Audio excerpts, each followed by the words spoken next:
Hello guys, welcome back to my channel. I hope you all guys are doing well. So today is 10th of August and the time duration is around 8 p.m. in the evening.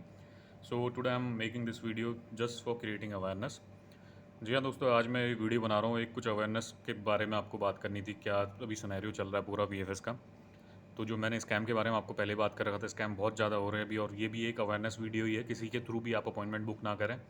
अगर आप internet पे देख के भी agent के through अपना appointment book करते हैं तो स्कैम बहुत ज़्यादा हो रहे हैं। अभी किसी ने मेरे को अपना ईमेल पे इन्फॉर्मेशन वगैरह शेयर करी थी। उन्होंने कहीं से अपॉइंटमेंट अपना बुक कराया, उन्होंने बल्क में करा दिया, वो भी एज ए एजेंट वर्क करते हैं। उन्होंने नेट में उनको इन्फॉर्मेशन मिली होगी, फेसबुक में इन्फॉर्मेशन मिली होगी, तो उन्होंने वहाँ से देख के अपॉइंटमेंट बुक करा दी है। तो क्वांटिटी बहुत ज़्यादा थी उसकी, 20 से 40 अपॉइंटमेंट के बीच में बुक कर दिए उन्होंने। अब दिक्कत इस बात की आ रही, जो एजेंट है, एजेंट ने फ्रॉड कर दिया। नेशनल अदर में अपॉइंटमेंट बुक करके उनको दे दिया है। जो शैनिगन अदर कैटेगरी आती है, ऐसे में आप या तो नेशनल अदर में बुक करके दे दिया है, शैनिगन अदर में बुक करके दे दिया है, और जो वीएफएस से ईमेल आती है उसके बाद डॉक्यूमेंट एडिट करके प्रोवाइड कर दिए हैं। जहाँ पर कोई शैनिगन अदर होता है वहाँ पे नेशनल एम्प्लॉयमेंट वगैरह डेटा मतलब पूरा एडिट करके फॉर्ज करके दे दिया उनके पास। अब दिक्कत ये आ रही है कि जो भी वहाँ पे अपना शो करने के लिए जा रहा है अपॉइंटमेंट, तो उसमें ऐसा है कि जैसे ही उनको वो वहाँ पर को अंदर जाते हैं वीएफएस में, अंदर एंटरटेन नहीं करते वो लोग। लिस्ट में आपका नाम देखेंगे, लिस्ट में आपका नेम नहीं होगा तो सीधे आपको बाहर कर देंगे वो लोग, कहेंगे जो आपकी अपॉइंटमेंट कैटेगरी है वैलिड नहीं है। और बहुत सारे सिनेरियो ऐसे भी हो रहे। अभी थोड़ी देर पहले कमेंट सेक्शन में किसी ने बताया था, कोई और आया था बंदा, उसने अपना नेशनल एम्प्लॉयमेंट के अंदर ही कोलकाता लोकेशन है, कहीं और के लिए अपॉइंटमेंट बुक कर रखा था, एजेंट के थ्रू पता नहीं कहीं से कराया था। तो उसका भी स्कैम हो गया, वहाँ पर कोई अंदर लिस्टेड नहीं था, उसको फेक डॉक्यूमेंट प्रोवाइड कर दिया। तो सबसे पहले अब बता रहा हूँ स्कैम हो क्यों रहे हैं। अब क्योंकि चेक करने का कोई ऑप्शन नहीं है। वीएफएस वाले क्या कहते हैं, अगर आप उनको कॉल करते हैं तो डायरेक्ट आपको ये बोल देंगे कि एक वीडियो के थ्रू अपना जो वीडियो होती है, जैसे अगर आपका एजेंट अपॉइंटमेंट बुक करता है, जो वीएफएस से ईमेल आती है उसका वीडियो मांग लो, उसके थ्रू आप अपॉइंटमेंट चेक कर सकते हैं। वो तो खैर कोई भी बना सकता है ना। वीएफएस ग्लोबल हेल्प डेस्क करके एक ईमेल आईडी क्रिएट कर दी किसी ने, और उसमें ही डेटा एडिट करके आपको शो कर देगा। वीडियो वाला वेरिफिकेशन मेरे को लगता नहीं है कि वर्थ है, वीडियो से कुछ पता नहीं चलता। और इससे पहले जो पुराना वाला इंटरफेस था उसमें ऐसा होता था कि ईमेल अपॉइंटमेंट का ऑप्शन आता था। उसमें 4 ऑप्शन आते थे आपका। एक तो शेड्यूल अपॉइंटमेंट का आता था, कैंसिल अपॉइंटमेंट का ऑप्शन आता था, और तीसरा रीशेड्यूल अपॉइंटमेंट का ऑप्शन आता था, चौथा ईमेल अपॉइंटमेंट का ऑप्शन आता था। ईमेल अपॉइंटमेंट में ऐसा होता था, जैसे ही आप उसमें क्लिक करते थे अपनी डिटेल भरते थे उसमें, जैसे आपका पासपोर्ट नंबर है, अपार्ट फ्रॉम पासपोर्ट नंबर आपका डेट ऑफ बर्थ होता है, पासपोर्ट कब एक्सपायर हो रहा, और आपका जो अपॉइंटमेंट का रेफरेंस नंबर था। आप जैसे ही उसको पुट इन करते तो आपका जो अपॉइंटमेंट लेटर है उसमें साइट में आपको एप्लीकेशन में शो कर देता था अपॉइंटमेंट लेटर जेन्युइन है फेक है। आप अगर वहाँ पे शो करा तो इसका मतलब जेन्युइन है, और आप कैटेगराइजेशन भी वहाँ से चेक कर सकते हैं, क्योंकि उसमें सारी इन्फॉर्मेशन रियल होती थी। अब इन्होंने जब से इंटरफेस चेंज किया ना, तो इसमें एक ऑप्शन आ रहा तुम्हारा ईमेल अपॉइंटमेंट का ऑप्शन आ नहीं रहा जितना मैंने चेक किया। अब उसमें ऐसा होगा आपको पता नहीं चल पाएगा, और उसमें एक ही ऑप्शन है कि आप जब अपना चेन ईमेल वाला, तो मेरे को लगता नहीं कोई वेरिफिकेशन का मेथड करेक्ट रहेगा, क्योंकि अगर फेक डॉक्यूमेंट अगर आपको प्रोवाइड कर रहा है तो वो ये सारे काम कर ही देगा। आपका ईमेल फॉर्ज करना और आपको इन्फॉर्मेशन प्रोवाइड करना ईजिली कर देते हैं, कोई बड़ी बात नहीं है। जिसको एडिटिंग आती है वो करके आपको शो कर देगा, इससे पता नहीं चलता। और इसके अलावा ईमेल अपॉइंटमेंट वाला ऑप्शन चलेगा वीएफएस के बाद। जो वीएफएस ग्लोबल है, इनके पास कोई ऐसी टेक्नोलॉजी नहीं है। इनको ऐसा होना चाहिए था कि अगर कॉल सेंटर के अंदर काम कर रहे हैं, अगर आप उनको फ़ोन करते हैं, आप उनको अपना रेफरेंस नंबर बताते तो उसके बेसिस में वो लोग चेक कर सकते थे। अब ये लोग, इनको फ़ोन किया तो ये लोग कहते हैं कि हमारे पास ऐसा कुछ इन्फॉर्मेशन, ऐसा कोई सेटअप नहीं है सॉफ्टवेयर के अंदर, हम चेक नहीं कर सकते कि रेफरेंस नंबर डाल के अपॉइंटमेंट वैलिड है नहीं है। ये होना चाहिए था, पर यहाँ पर को लैक कर रहा वीएफएस। जैसे आपको पता है प्रोसेस तो अब अच्छी तरह चलता ही नहीं है, आपने जैसा भी देख रखा है। जो पूरा प्रोसेस स्ट्रीमलाइन नहीं है। जैसे आप देखें, उनको कॉल करें तो उनको क्वेरीज़ के बारे में पता नहीं रहता, कब एरर आ रहा है, क्या ग्लिच है, पूरा प्रॉपर फंक्शनिंग होती नहीं है, तभी ये प्रॉब्लम आ रहा है। नहीं तो अगर आप इनको फ़ोन करते हैं, इनका अपना एप्लीकेंट ट्रैकिंग सिस्टम होता, डेटाबेस होता, उसके अंदर आपका रेफरेंस नंबर डालते तो उनको पता चलता वैलिड है नहीं है, किस कैटेगराइजेशन के अंदर होता है। पर ये चीज़ इनके पास है नहीं, तभी ये प्रॉब्लम बहुत ज़्यादा फेस हो रहा। अपॉइंटमेंट अभी किसी भी एजेंट के थ्रू बुक ना कराएं, पूरा आपका पैसा बर्बाद जाएगा। अगर आप बाहर भी किसी से करा रहे हैं, बहुत ज़्यादा स्कैम हो रहा है, इस चीज़ का मेक श्योर कर लेना। अभी कम से कम 30-40 बंदों का पूरा स्कैम हो गया, देखो बहुत दिक्कत हो जाएगी। अभी कितने लाखों का स्कैम हो गया है, और उन्होंने पैसे भी दे दिए हैं एडवांस वगैरह में। तो ये प्रॉब्लम बहुत ज़्यादा फेस हो रहा है, इससे बचें। और जैसा मैंने बोला, मैं तो पेड अपॉइंटमेंट में डील ही नहीं करता हूँ, क्योंकि 3-4 महीने से ऐसा हुआ कि पूरा मार्केट ख़त्म हो बेकार हो गया, जिसमें जो अच्छे जेन्युइन एजेंट हैं वो लोग भी होल्ड पर डाल दे रहे हैं पैसे। इसमें ऐसा हो रहा है कि अपॉइंटमेंट वीएफएस के थ्रू अगर जो लिंक थे वो अपॉइंटमेंट प्रोवाइड करते थे, कभी कभी ऐसा होता है कि वो लोग भी प्रोवाइड नहीं कर पाते, तो ऐसा होता है कि अपॉइंटमेंट पूरे आपके होल्ड पे चले जाते हैं। तो इसमें ऐसा होता है कि दूसरे का नाम ही ख़राब होता है, तभी मैं चीज़ में अब डील ही नहीं करता हूँ, क्योंकि 1 महीने के ऊपर हो गया। पहले ऐसा था कि मेरे को कोई एजेंट का नंबर वगैरह मिलता तो मैं शेयर कर देता था और आपको कहता था cross check each and everything, आप एक बार चेक कर लें सब चीज़, उसके बाद उनसे बात करें और तभी अपना अपॉइंटमेंट बुक करें। पर ऐसा हो रहा उसमें भी लोगों के साथ स्कैम हो रहे, तो फिर मैंने काम ही करना बंद कर दिया। वीएफएस अपॉइंटमेंट में मैं पेड अपॉइंटमेंट में डील ही नहीं करता हूँ, क्योंकि यहाँ पर कोई मॉनिटरी चीज़ आ जाती है। अगर किसी का बहुत ज़्यादा स्कैम होता है तो फिर दिक्कत हमारे लिए भी होती है, हमको भी सही नहीं लगता। अगर कोई भी अभी अपॉइंटमेंट परचेज़ कर रहा है, कोई भी डी कैटेगरी के अंदर अप्लाई करता है, तो they are not from very good family, या तो मिडिल क्लास होगा या लोअर मिडिल क्लास या पुअर फैमिली। हम लोग इन 3 सेगमेंट के अंदर बिलोंग करते हैं, और ऐसा होता है कि हमारे पास इतना पैसा होता भी नहीं है। स्पेशली आपको बता रहा हूँ, अपनी भी कंडीशन बता रहा हूँ आपको मैं।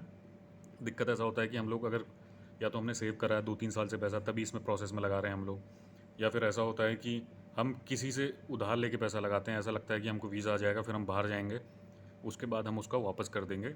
ऐसा सबको लगता है। Every single person is looking for the betterment. अपनी लाइफ में सब लोग को चेंज चाहिए होता है, that's why every single person is going out. ऐसा अगर लग जाता है तो वीज़ा वेल एंड गुड है। अगर आप जाते हैं लाइफ पूरी चेंज हो जाती है आपकी। इंडिया में बहुत कम पैसा, बाहर जाते हैं तो पूरा सेटलमेंट हो जाता है। सबका एक ही सपना है। अगर इसमें ऐसा हो रहा है कि लोग जो स्कैम करते रहे, वो लोग इसमें बहुत आपको वेस्ट हो जाएगा, वेस्ट ऑफ मनी है काइंड ऑफ, ये बहुत ज़्यादा आपको घाटा हो जाएगा। क्योंकि ऐसा है कि 50-60 हज़ार रुपये का अपॉइंटमेंट लेते हैं, 10-20 हज़ार रुपये डॉक्यूमेंटेशन के और लगते हैं।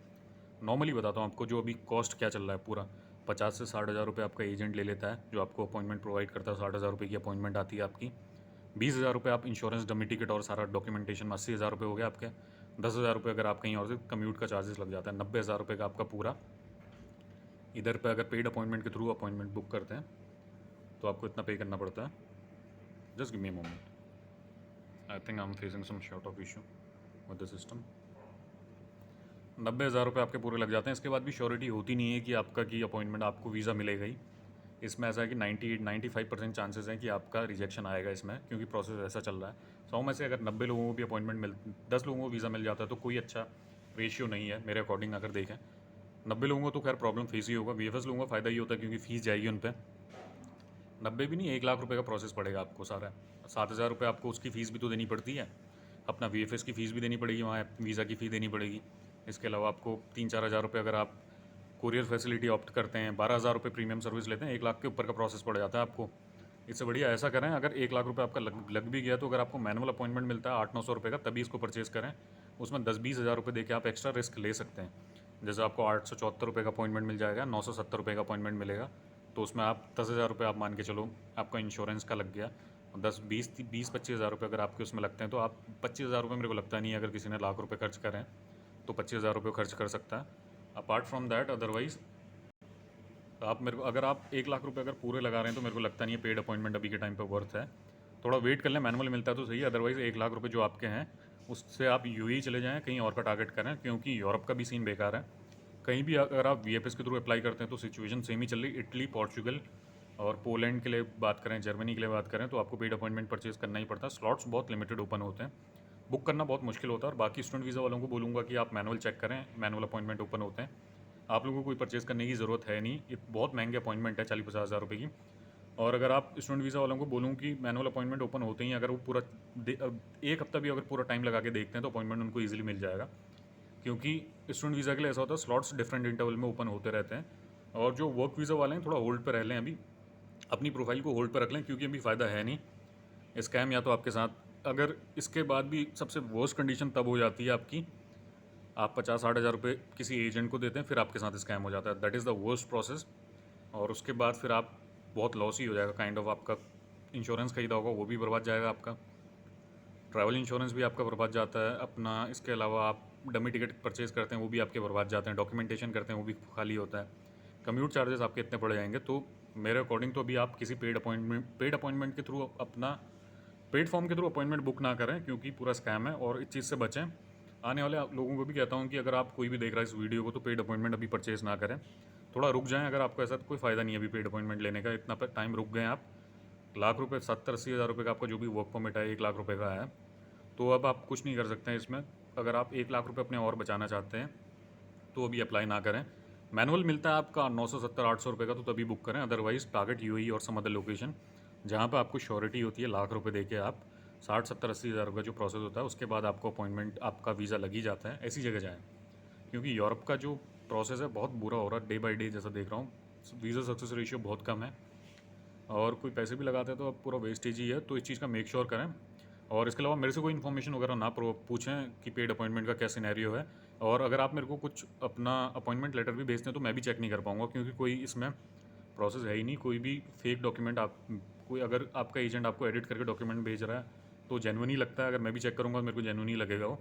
तो उसमें ऐसा होता है कि फॉर्मेट वगैरह आपका पूरा सेम रहेगा, पता नहीं चलता नॉम जेन्युइन और फेक में कोई पता नहीं चलता अपॉइंटमेंट देख के। तो इस चीज़ का मेक श्योर कर लें, अदरवाइज़ देखें अब क्या होता है प्रोसेस, पेड अपॉइंटमेंट के थ्रू ना जाएँ। और इसके अलावा मैं कहना चाहता हूँ कि मैं पेड अपॉइंटमेंट में डील नहीं कर रहा हूँ और मेरे से अब नंबर वगैरह भी ना मांगें, और मैं इसमें डील भी नहीं करता हूँ, क्योंकि पूरा स्कैम ही है यार। दूसरों को घाटा है तो कोई फ़ायदा है नहीं है। अगर किसी को लॉस हो जाए मैं नंबर प्रोवाइड करूँ तो that is not a good thing.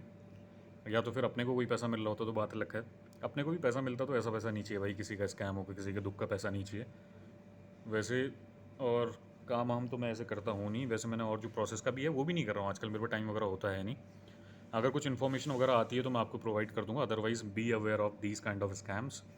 कहीं भी एजेंट से आप बुक ना कराएं अगर आप अपना पैसा बचाना चाहते हैं तो। और पेड वाला तो बहुत बेकार चल रहा सिनेरियो, तभी इतना ज़्यादा पेड अपॉइंटमेंट का सिनेरियो इतना ज़्यादा बड़ा इसलिए है क्योंकि ब्लैक मार्केट में अभी जो पोलैंड के अपॉइंटमेंट के रेट बहुत ज़्यादा हाई हो गए हैं, इसीलिए इसको ज़्यादा प्रेफरेंस भी दे रहे हैं लोग। और बहुत लोग इसमें एजेंट अभी देख रहा हूँ 3 4 5 महीने पहले इतना ज़्यादा स्कैम नहीं था जितना अब होने लगा है। अभी 2 महीने जैसे इंटरफेस चेंज हुआ उसके बाद 2 3 महीने से बहुत ज़्यादा स्कैम हो रहा है, तो इस चीज़ से बचें।